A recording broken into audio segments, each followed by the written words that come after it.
দেখো বন্ধুরা, আমাদের নতুন শর্ট ফিল্ম অজানা রহস্য, তার শুটিংয়ের জন্য আমরা লোকেশন দেখতে চলে এসেছি কলকাতা। আমাদের এই ছবির শুটিং কিছুটা হয়ে গেছে, আর কিছুটা বাকি রয়েছে।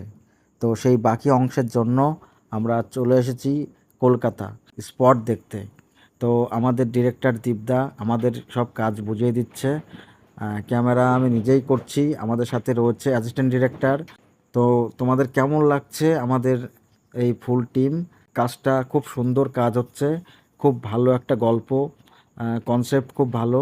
একটাই আশা করব, এই গল্পটা খুব তাড়াতাড়ি রিলিজ হচ্ছে এবং গল্পটা খুব সুন্দর একটা গল্প আমাদের দীপদা তৈরি করছে। তোমরা দেখো, তোমাদের অবশ্যই ভালো লাগবে। আর গল্পটা খুব তাড়াতাড়ি ইউটিউব চ্যানেলে আসতে চলেছে। গল্পটা দেখার জন্য তোমাদের সবার আমন্ত্রণ রইল। গল্পটা তোমরা দেখো, তোমাদের খুব ভালো লাগবে। খুব সুন্দর একটা কনসেপ্ট।